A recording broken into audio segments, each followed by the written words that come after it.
Very good morning to all of you, and we warmly welcome you to this 46th Asean Senior Officials Meeting on drug matters.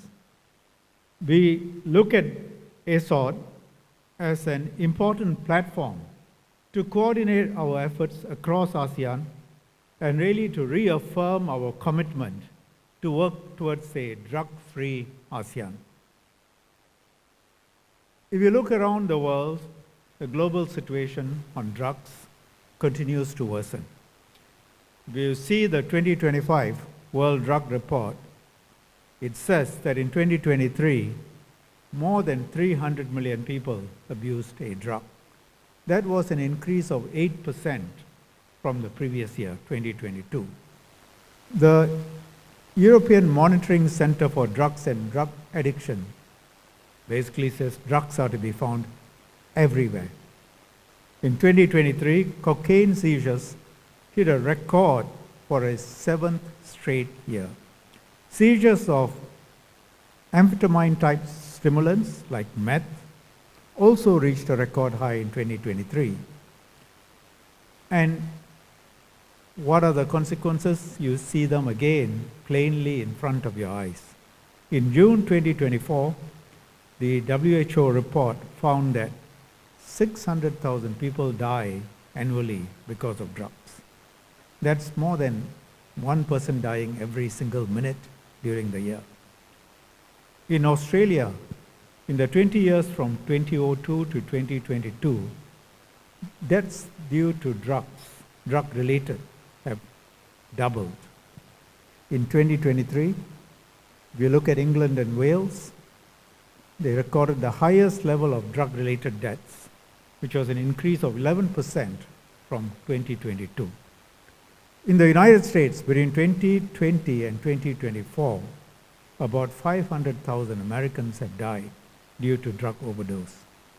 And they also affect public safety because there's a close nexus between drugs and crime, all sorts of crime, from petty crime to very serious crime, including homicides.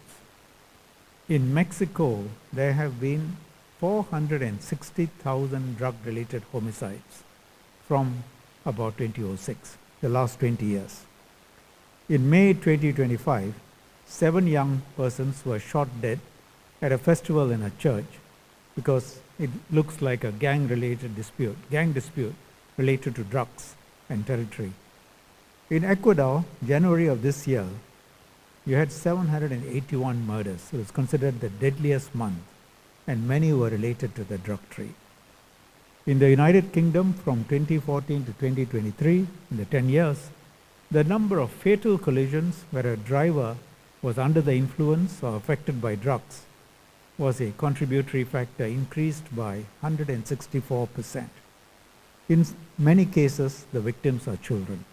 In Europe, for example, it was reported that gangs are hiring adolescents to spot the police, adolescents to be drug dealers, and children are killing one another with Kalashnikovs.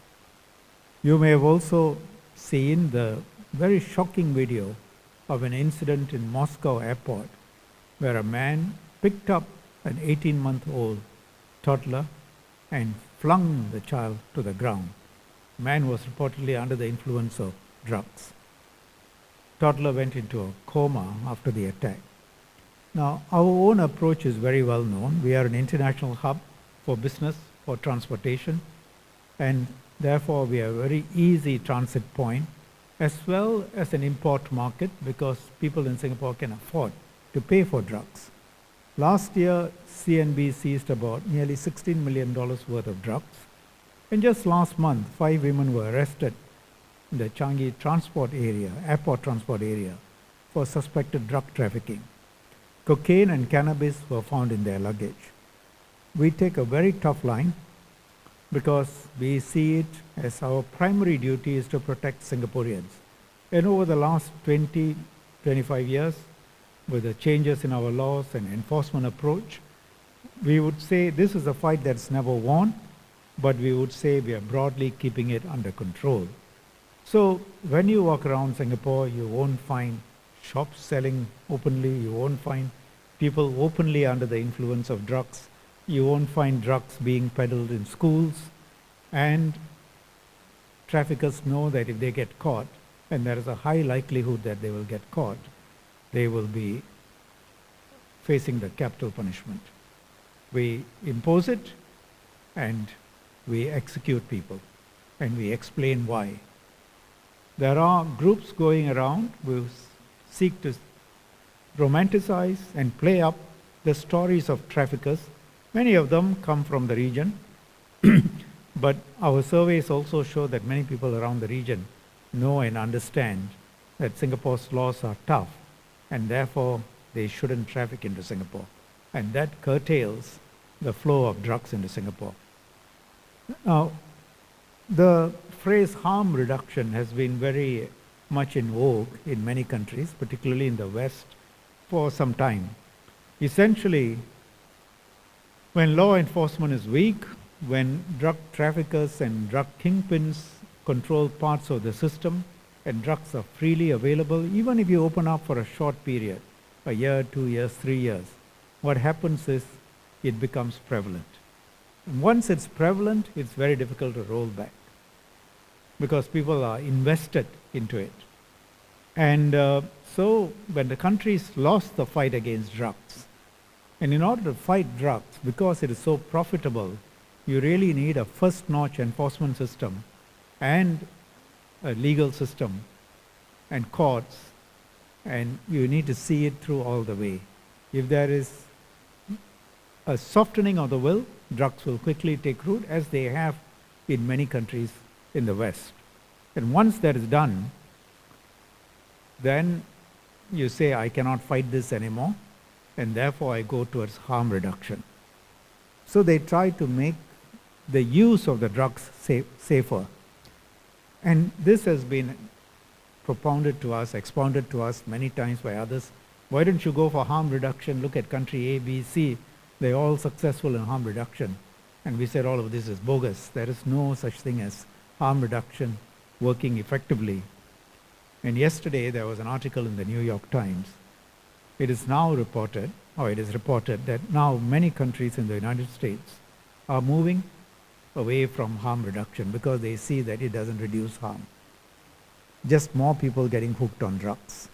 And there are cities run by Democrats. There are also cities run by the Republicans. So San Francisco, Philadelphia, people are getting fed up with the homelessness, the drugs on the streets, the unsafe for women, unsafe for children, you can't walk around. So, and then you see Republican states, West Virginia, Nebraska, and essentially now it's logical, we could have said this to them, but now they say, oh, when you go for harm reduction, it normalizes drug abuse. Of course it does, because you're telling people it's okay. And that now they are finding this approach does not reduce the harm that drug abuse causes to other residents, including crime, the littering from needles, children playing with it, transmission of diseases. So ours is not harm reduction, it's harm prevention. It's evidence-based, and we deal with supply and demand. As I said, we distinguish between abusers and traffickers. Abusers are people who need help, they get treatment, they get rehabilitation. But we are very tough on drug traffickers. It's a cynical crime because people traffic drugs in order to make money, and they want to profit from the misery of other people. And such traffickers don't deserve any mercy. And our approach has worked well so far. It has kept the drug problem under control, and drug syndicates do not establish themselves in Singapore. And as a result, you see us consistently being cited as one of the safest places in the world for people to live in, for children, for women, for everyone. And there's a very strong public support. So 2 years ago, a survey done by our National Council Against Drug Abuse in CADA found that 91%, more than 9 in 10 of Singaporeans, supported our drug-free approach. And 87% agreed that our drug laws are effective in keeping us relatively drug-free. And people in the region also believe that our approach is working. In 2024, last year, my ministry conducted a survey of 12,000 residents in 6 major regional cities. And the survey found that more than 80% of those in the region who were surveyed felt safe to come into Singapore. They felt that Singapore's laws have been effective in preventing crime. And more than 84% believe that the death penalty deters people from trafficking drugs into Singapore. So in addition to domestic efforts in Singapore, I would say what goes for Singapore goes for all of you. It's the same. Because you can see the evidence from the West, you can see the evidence from many other countries. Drugs are bad, they destroy societies, and we as ASEAN need to come together. And I would say there are already worrying statistics. I shared it with the senior officials a few minutes ago. If you look at East Asia, you have China with a population of 1.3 billion, Japan with nearly 100 million, South Korea with 60 million. And then if you look at ASEAN as a whole, our population is about 600 million, much less. But in terms of, say, some aspects of synthetic drugs, like meth and so on, 94% of the drugs seized are from Southeast Asia and 6% from East Asia. That's just perverse, and it's wrong. And what is being seized must be a small part of what is out there. So 220 over tons seized in Southeast Asia and about 14 tons seized in East Asia. And that's not because their law enforcement is weak. Japan, China, Hong Kong, their law enforcement is strong. So this, what does it do? It affects our people. ASEAN has been a wonderful place, but if we don't take control of this situation and do something, in 10 to 15 years, you will see a very different aspect to our children, our neighbors, and ASEAN as a whole. Singapore will continue to keep its policies, but we think, if we want to do something for ASEAN, we have to take strong steps right now. The urgency is now. We cannot afford to lose this fight, because the syndicates exploit every possible legal loophole, every border that is porous, every weak link to peddle drugs to our people. To give you a scale of the challenge, last year our Narcotics Bureau conducted more than 1,000 operations at our checkpoints to check on drug trafficking. And that helped us dismantle 25 syndicates which were operating in the region. But this has to be a fraction of what is actually out there.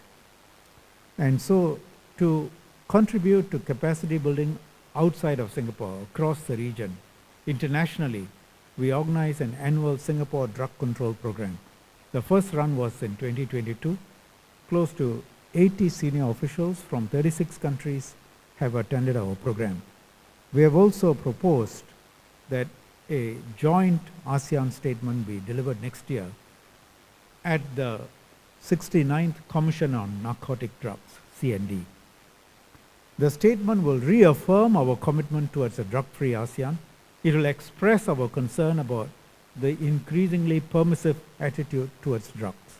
Second, Singapore has also proposed that there be an Asean Drug Victims Remembrance Day on the 26th of June every year, which is also the International Day Against Drug Abuse and Illicit Trafficking.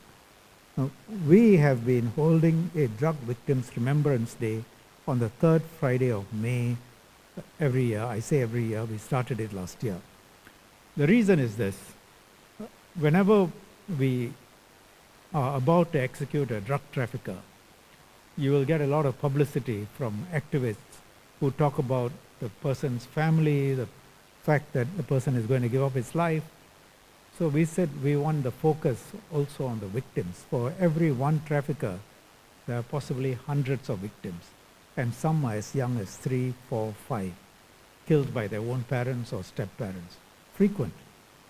Some are sold for money so that the parents can take the money and buy drugs. Rapes, housebreakings, thefts, serious crime. There are people being killed, homicides, traffic accidents where people die. Everyone is a drug victim of the drug trade. So we said, let's remember these victims. Let's light candles for them from every country. And we have an immersive experience for people to walk through the exhibition and understand how drugs actually impact on people's day-to-day lives. It's been very successful, the 2 editions, and we are hoping that this can be rolled out across ASEAN. Singapore will offer to host the first one, and we bring together exhibits from all the different countries, and we put it up. And eventually we hope that it will take place across our partners in ASEAN.